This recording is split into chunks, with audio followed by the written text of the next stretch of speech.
Hello ladies and gentlemen and fellow Allis-Chalmers enthusiasts. This is Alex from A&W Tractor Inn, coming to you live from A&W Tractor in Cecil, Wisconsin. And today we're covering the topic of the 190 XT Allis tractor.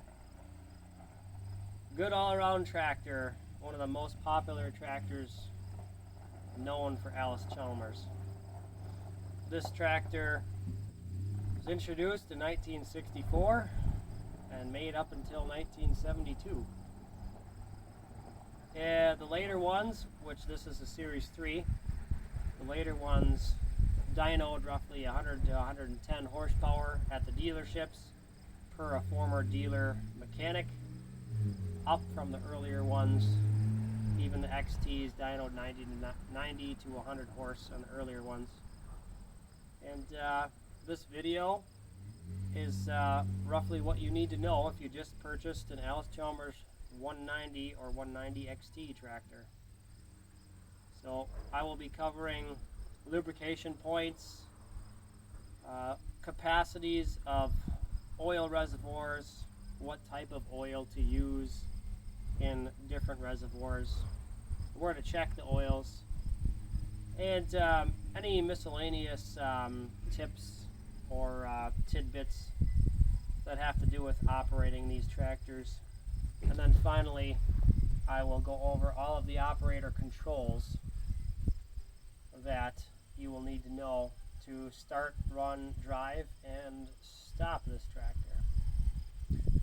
So first thing you need to know when buying a tractor that's new to you is where to get parts. So A&W Tractor is a full service shop selling new and used parts, and we have a service department that works on these. So if you choose to patronize us, that would be great. We'd be glad to help you. But if you do patronize any company, most times you will need to know the tractor serial number and perhaps the engine serial number to order parts for your tractor. So on these 190 tractors, this tractor serial number is on the left side, right where the torque tube bolts to the side frame. You can see it is stamped right in the housing there. There is no tag, it is always stamped in. That is the tractor serial number. The engine serial number is located on the engine block, left side. This is on a riveted tag. Right there, that rectangular tag. The serial number is at the bottom of the tag. So that covers serial number locations. Now we'll start at the front of the tractor and go over the reservoirs for fluids. So at the very front of the tractor is the radiator. But in front of the radiator, I do want to cover a service tip concerning the air cleaner. You can see the air cleaner is behind the grill here. This is a dry type air cleaner.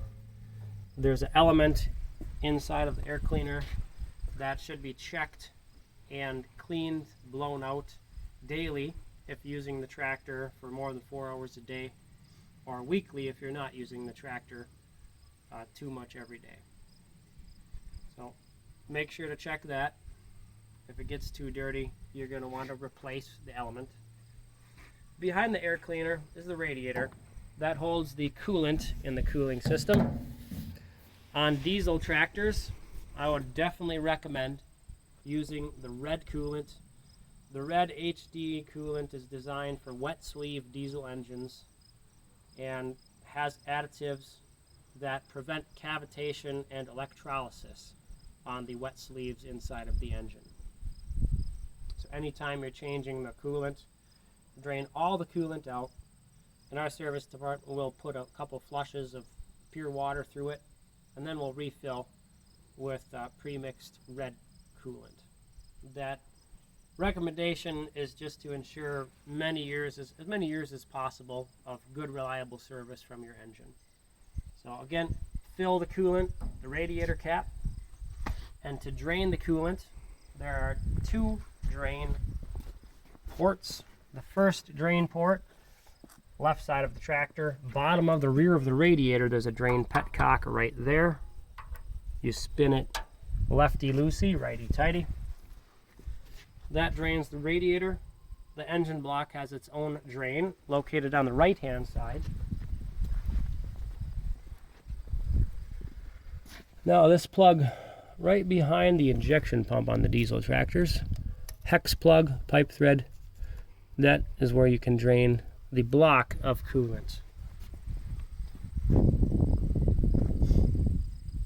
The engine on this tractor is a diesel engine. The oil capacity of the engine is 10 quarts. 15W40 diesel engine oil is what I would recommend running in these tractors. The drain for the engine oil is located at the bottom of the drain oil pan right here. Uses a 1 1/8 inch hex plug wrench. And to fill the engine oil, that's on the left side of the engine right here.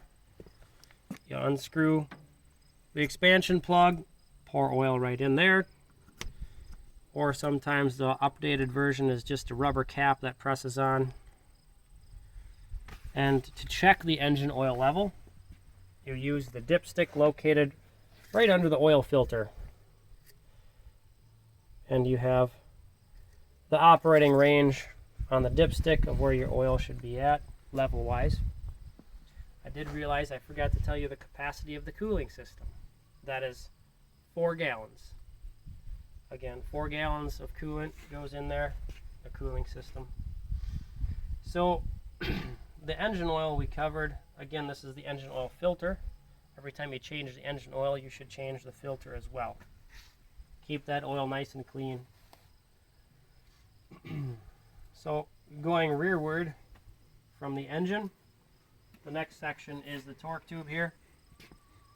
The torque tube holds the hydraulic oil for the tractor. Runs the power steering, lubricates your high-low power director clutch. The capacity of the hydraulic reservoir is 28 quarts, and I would recommend running trans-hydraulic oil. On the Allis's, I'd recommend running an oil that's equivalent to Allis-Chalmers or AGCO 821 power fluid. If you're using a 5-gallon pail, it should say what that oil is equivalent to on the back side of the pail. So on the torque tube hydraulic reservoir, there's 2 drain plugs. The first drain plug is located on the front of the PTO clutch housing right here. Goes in horizontally towards the front. Uses an 1 1/8 inch wrench again. The second drain plug is located on the bottom of your hydraulic suction manifold right here. I believe that uses a 7/8 inch wrench, and that is a pipe thread plug with no sealing washer. If you're going to change or flush your hydraulic fluid reservoir, it's very important to drain both of the drain plugs to ensure you get all of your contaminated or dirty or old oil out. So the hydraulic reservoir level and fill is located right here. This is your shift cover. Ahead and to the left is where your dipstick and level check fill plug is located on your power director hydraulic oil. It has a range on it. Make sure you keep your level in the range there to ensure enough lubrication, cooling, and the maximum service life of these components. So you're going to want to fill the trans-hydraulic fluid there for the hydraulic. Again, it's 28 quarts going there. Behind the hydraulic reservoir and the torque tube is the rear end and transmission. So the transmission shifter is right here, you can see that. This reservoir also lubricates the differential and final drive section of the tractor. This reservoir holds 38 quarts of oil. I would recommend running trans-hydraulic oil equivalent to Allis-Chalmers 821 power fluid, and that is the same oil as what I'd recommend putting in the hydraulic section. Standardize your fluids, use the same oil in both separate reservoirs. The transmission oil is checked with this dipstick here to the right of the shifter, and again it has a range. Make sure you keep your fluid level within the operating range, again to ensure maximum reliability and service life. So on the transmission reservoir there is 2 drain plugs. Make sure you drain both of them if you're changing oil or flushing. The first drain plug is located here, left side of the transmission front housing. Takes an 1 1/8" drain plug, or wrench, excuse me. There should be a sealing washer behind there so it does not leak. The second drain plug for the transmission is located on the back of the tractor, sometimes overlooked. It's hidden on the left side of the PTO housing right back here. So we did not do an oil change on this tractor, so it's not easily seen, but it is hidden right there behind the dust and dirt there. Make sure you drain that out. That covers the transmission oil reservoir, and there are 2 more oil reservoirs on this tractor. The final drives and bull gears in the transmission run in their own oil. They do not run with the transmission and differential oil. Those reservoirs are checked and filled and drained from the back of the tractor here.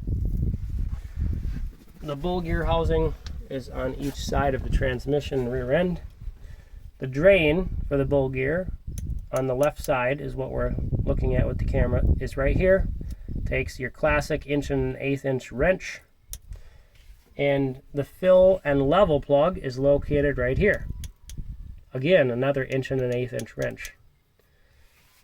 That capacity for that bull gear oil is 8 quarts or 2 gallons, and I would recommend using 80W90 gear oil in both the left side and the right side final drive bull gear reservoirs.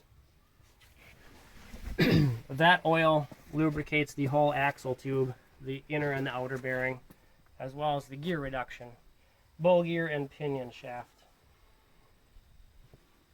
So you definitely want to make sure those oil levels are to the proper level.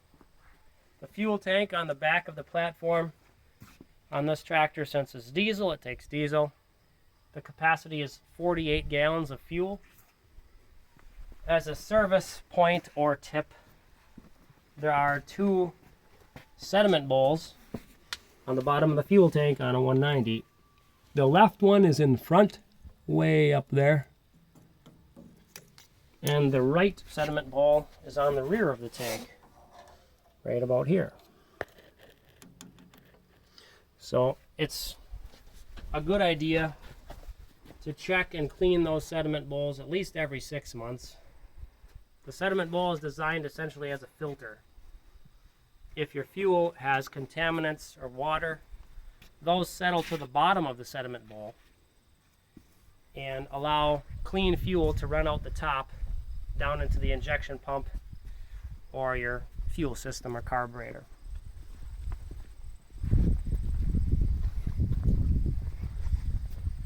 The hydraulic reservoir in the torque tube does have its own filter. That hydraulic filter is located under the right side of the platform, right here. It's a spin-on filter, easily changed. The rear end oil reservoir does not have its own filter, not on a 190. It's important to just keep that clean and checked every time you use the tractor. I believe that concludes the lubrication section of the tractor here and fluid types. So I do want to mention the I guess, lubrication part that is grease certs and where to apply grease to the tractor. So starting from the front, there's a front pivot pin here that is kind of hard to see in here, but that's where the front axle pivots back and forth. There's a grease cert on the left side right in the middle here that lubricates 2 bushings, and that's important to keep greased, otherwise your pin and bushings are going to wear out prematurely. There's another grease cert in the center here on the center steering arm. That grease cert is pointing to the rear right here. Make sure you grease that. The tie rods, if they are not the factory originals, will have a grease cert on the ends. These are the outer tie rod ends. The inner ones are in the center here, attached to that center steering arm. Check the bottoms of those. If there's grease certs, definitely want to squirt some grease in there to lubricate. The kingpin and spindle here has its own grease cert. You can see right here, that one's been freshly greased. Definitely want to keep those lubricated, especially if your tractor has a loader. It's important. There's a lot of stress and wear that goes on in this spindle. And then again, the front hubs of the tractor from the factory, there are no grease certs on the front hubs to check, add, clean, and lubricate the wheel bearings. You will need to disassemble the hub off of the spindle. This hubcap here can get screwed off. Some hubs have press-on hubcaps. This one, since it's the octagonal style, screws off in the normal thread direction. There's a nut under there that holds the bearings in place. Take the nut off, then your hub will slide off the spindle. You can clean the grease, the old grease out, apply new grease, pack it full. It takes almost a half a tube to pack that full of fresh grease. While it's off, you want to inspect the seal on the back side of the hub for wear. If that's worn out, definitely replace that. Allowing a seal that's shot to continue to be used will do no good. It'll just let in contaminants, dirt, dust, and lead to premature bearing failure. So that hub on both sides does need attention. Once a year or so is the recommended check and lubrication of those wheel hubs.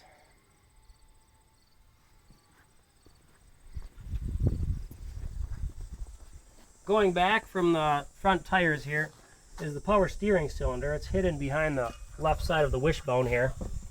Both ends of the power steering cylinder have a grease cert on. It's really hard to see in here, and even harder to grease. But if the camera points straight up, they can see the grease cert right here, right behind the side of the wishbone. That lubricates this front pivot pin of the 190 steering cylinder. The rear grease cert is easier to get at here. They're on the very back, and you can see on this tractor it's broken off, but there is a hole there with the broken off grease cert. So grease that too. The rear pivot pin of the wide front does not have a grease cert, so it doesn't hurt to squirt some oil or penetrating oil on that every once in a while.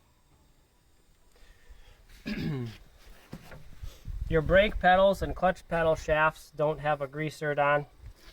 Those should be kept lubricated with penetrating oil if they're starting to get stiff. The shifting linkage is not greasable, nor is the seat suspension linkage. The only other grease certs are on the rear of the tractor on the hitch. You have a grease cert on each side of the torsion bar for the 3-point. Right there is the grease cert on the left side, and the right side of the torsion bar, the grease cert is in the center, slightly above it right there. Keep those greased. The winging screws of the 3-point here are supposed to have greasers on the swivels. You can see one's broken off here. On the left side, I'm sure it's on the back side right there.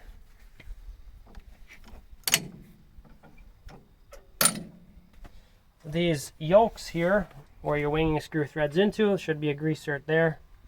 This one, there's a hole with the greaser that has fallen out.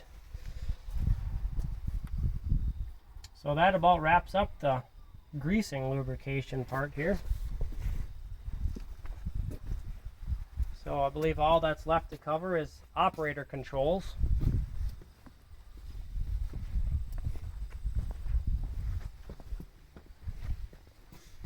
This tractor is relatively unique historical wise because it was the first production tractor, I believe, to have a side console with the throttle and other assorted levers within a fingertips grasp of the operator. These levers here are your hydraulic levers to actuate the 3-point hitch lift and your rear remotes. So pretty important, significant tractor in that respect. So I'm going to get up on the tractor and then we're going to show you the operator controls here.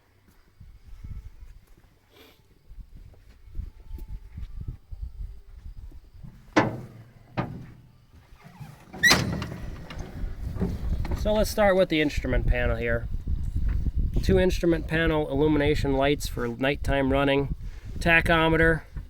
Here are your 2 fuse holders. One fuse is for the gauges, which are electric on this tractor. The other fuse is for the lights. This red indicator here is for a low oil pressure switch. When you turn the key on, the red light should light up because you do not have any oil pressure. Once the engine starts and you have enough oil pressure, the light will go off. So if you see that light come on when the engine is operating, immediately shut the tractor off and diagnose why that light came on. It could be because you lost engine oil pressure. This gauge here shows the charging rate of your alternator, amp gauge. This gauge here to the left and lower is your fuel gauge. Now 190 does have this fuel gauge in the dash or instrument panel. This cable, to the left of the steering column and slightly below is your on-off fuel cable. So on this tractor and most other Allis', to start the tractor and run it, the cable must be pulled out to the fuel on position. When shutting the tractor off to kill the engine, you push the cable in and that stops the engine. To the right side of your steering column, temperature gauge again at the top. Going down is the light switch. Keep in mind this is a Series 3 190 XT and there are many variations in these instrument panels. The Series 3 will have this light switch in this location. It's a rotary light switch to change between off, hazard lights for road running, headlights for road running, and then your full floodlights for field running. Key switch is here. This push button switch is used to crank the engine over on a diesel tractor. The spring position of the key switch actuates a solenoid to heat the incoming air with a large glow plug in the intake manifold. Once that is held for 30 to 45 seconds, then you could push your push button and the engine will crank over and should start reliably even in cold weather. This indicator is an indicator for your air filter. Now, most tractors don't bother to keep that up. It's a gauge of how much vacuum is in the intake manifold. If your air filter is plugged, there's a little red indicator that will display in there. This lever on the left below the steering column is your steering wheel tilt lever. Now, I'm not sure if it works on this tractor, but I'll try to demonstrate. So this tractor was also the first to offer a tilting steering wheel. Pull the lever out and you should be able to tilt the steering wheel up, and it should stay. Pull it out again, and it should be able to tilt down and then release. So that's a feature that some people don't realize is on an Allis-Chalmers 190. Okay, and then going down here, the lever between the pedals is your gear shift lever. Usually you have a shift pattern decal located right here that shows the gears. There's 2 gears in each position because within each gear in the shifter you have 2 ranges with the power director. Now the power director lever is located right here. Big large lever that's spring loaded to push back up on a 190. All the way forward is high range in the power director. The middle position is a neutral range. Now that in the neutral allows the PTO to keep operating while the tires come to a stop. Your forward or reverse motion can come to a stop. Moving it out of neutral into the rear position shifts the tractor into low range on the power director. That's very beneficial for PTO work where you're constantly starting and stopping, or you need a variable speed, in which case you can move the lever from neutral and halfway into high or halfway into low, or a quarter of a way, almost infinite. This clutch runs in oil, so there's not a need to worry about slipping it too much. It's designed to run in oil and it's designed to slip. So we'll move that to the neutral position for now. This small lever here next to the power director, again within easy fingertip reach of your seat, is your throttle lever. If this aluminum console cover is worn out, all the way back with the lever is idle. Moving the lever forward increases the throttle and engine speed up to full throttle. You do not want to start the engine with the throttle lever wide open. What I'd recommend is all the way at idle and maybe crack it a little bit, and that is a great position for starting your tractor. Now going back down to the pedals, this is the clutch pedal here, left side of the tractor. You must press the clutch pedal all the way in. To change gears here with the transmission, if changing gears in the transmission, you must wait till the tractor comes to a complete stop.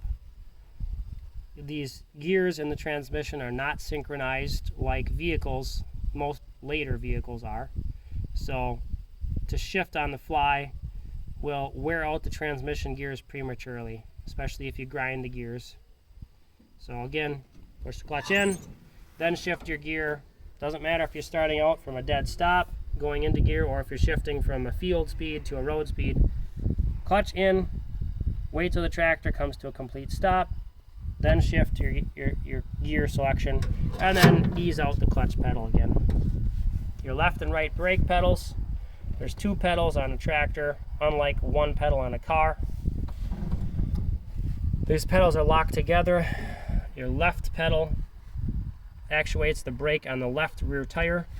Your right pedal actuates the brake on the right rear tire. That allows you to turn sharper and makes the tractor overall more maneuverable.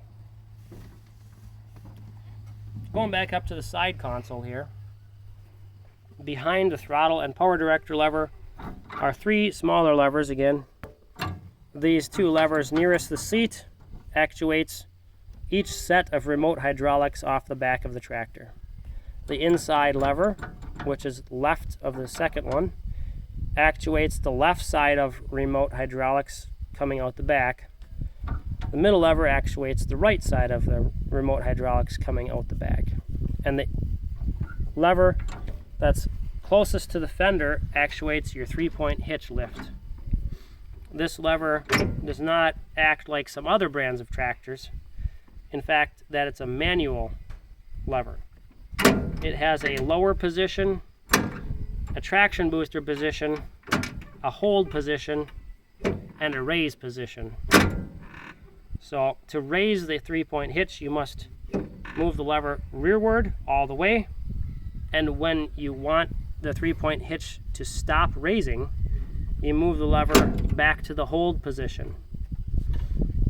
The traction booster position right there is only for traction booster work with a mounted implement usually. Automatically senses the draft load and raises or lowers the 3-point according to how much load is on the hitch. And then if you wish to lower the 3-point hitch at any point in time, push the lever all the way to the lower position.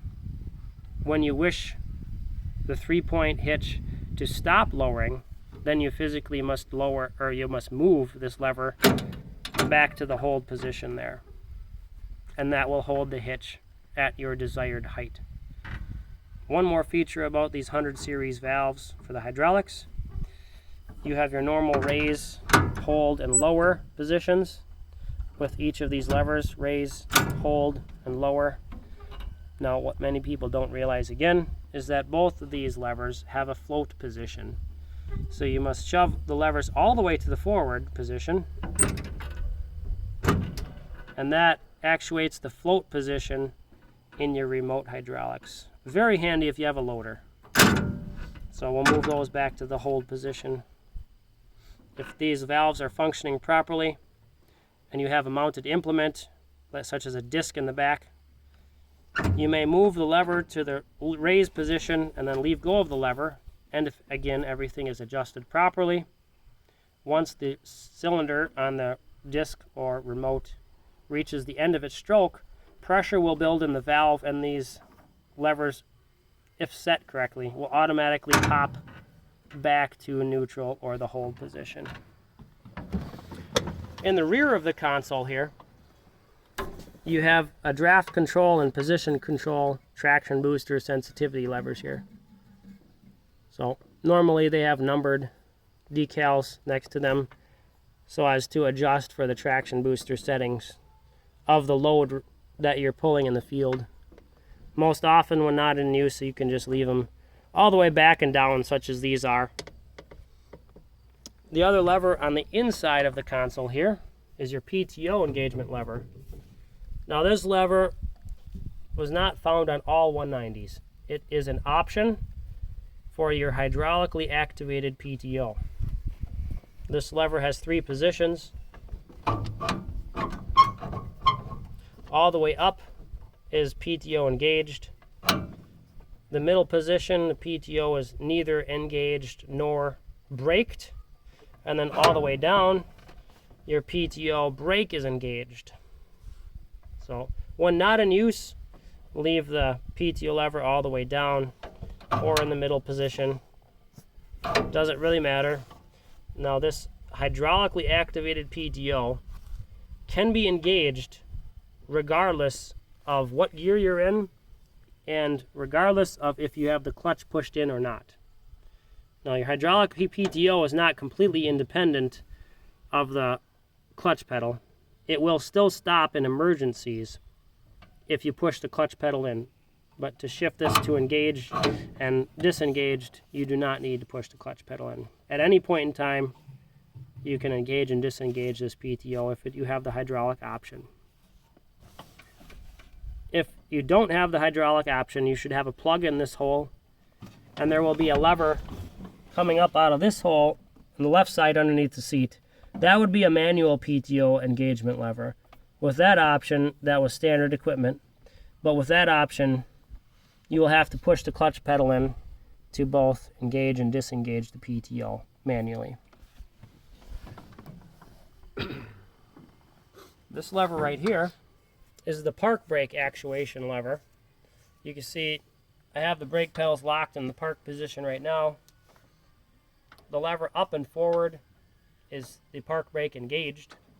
Moving the lever down and back disengages the park brake, but you also have to bump the brake pedals to get the park brake to disengage like that. Again,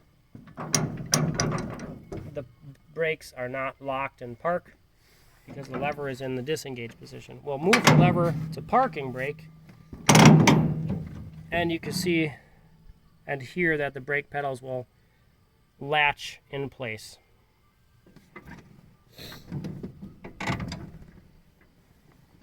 So I think that about covers all the operator controls here other than the steering wheel. Most people have seen these before. Steering left, move the top of the steering wheel to the left. To steer right, again move the top of the steering wheel to the right, etc., etc. The seat on these tractors is slightly adjustable. This lever right here adjusts the height and length of the steering wheel, different positions to make it more comfortable to sit on for long periods of time. And that, I think, is pretty close to wrapping up this video of the 190. And unless I'm forgetting anything, that should be it. One last thing maybe to cover is tire pressure. So on the rear tires, 15 psi is ideal. Front tires, about 32 psi is ideal. Sometimes 40 psi depending on what tires are on the front, what size and what ply. But yeah, I don't think I'm forgetting anything. So again, this is Alex from A&W Tractor, and if you need any parts or service work done, please keep us in mind. We'll be glad to assist you. Phone number is 920-598-1287. And we do have a website, www.awtractor.com. We're on the web. So that concludes this, what you need to know about a 190 Allis tractor. And stay tuned. We'll be coming out with more videos in another few weeks or a month. And again, happy tractoring. We'll see you next time.